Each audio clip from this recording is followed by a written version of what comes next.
साथियों 400 वर्ष पहले जब इस इमारत का निर्माण किया गया तब भारत की राजगद्दी पर यानी कि अकबर का बेटा जहांगीर इस देश का सम्राट बन चुका था। जहांगीर के शासनकाल में जहांगीर के स्वागत के लिए ही बनाई गई थी ये आलीशान विरासत। राजा वीर सिंह देव इस विरासत को बनवाने के लिए सिर्फ इसीलिए ताकि जहांगीर यहाँ पर एक दिन के लिए आए और उसका स्वागत वो कर सकें, तो एक दिन के स्वागत के लिए ये आलीशान विरासत बनाई गई थी। 400 वर्ष पहले स्वयं जहांगीर जब आया था तब खोले गए थे इस विरासत के दरवाजे।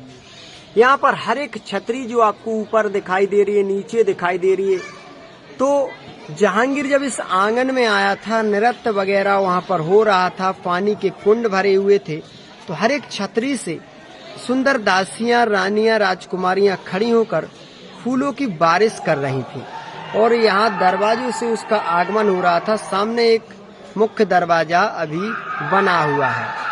भाई इस हिस्से को थोड़ा बारीक तरीके से देख लीजिए, जहाँ पर 400 वर्ष पहले क्या चमक दमक रही होगी, आज भी एकदम आलीशान और बेमिसाल ये दिखाई पड़ता है।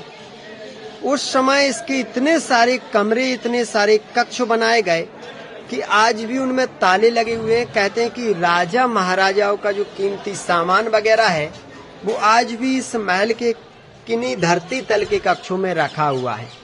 ऊपर दीवार पर आप देखोगे तो छतरियों के नीचे जो सुंदर चित्रकारी दिखाई दे रही है उसे मीनाकारी बोलते हैं, जो फलों, सब्जियों से, पत्तियों से उकेरी गई थी और हर तरफ मसाल लगाने की भी व्यवस्था की गई थी, क्योंकि उस समय लाइट वगैरह की व्यवस्था तो नहीं थी। इस प्रकार की बख्तरबंद छज्जियां बनाई गई थी और ऊपर और नीचे के लिए ऐसे ही छोटी छोटी सीढ़ियां दिखाई गई थी।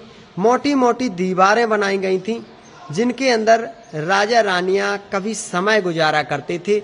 ऊपर से सिंहासन वगैरह भी आपको दिखाई दे रहे होंगे और बरसात के टाइम में, सर्दियों के टाइम में, गर्मियों के टाइम में हर समय सैनिक यहाँ पर खड़े रहकर करते थे इस जहांगीर महल की रखवाली। 400 वर्ष बाद भी इसमें विशेष कोई फर्क नहीं आया है। आज भी ऐसा लगता है जैसे मानो आज ही इसका निर्माण हुआ हो। दोस्तों उस समय इसको हिंदू और मुगल दोनों शैलियों में मिलाकर बनाया गया था ताकि जहांगीर को ये ना लगे कि वीर सिंह देव जी सिर्फ उससे दूर की मित्रता करते हैं, आंतरिक उन्हें कोई भी उससे लगाव नहीं है।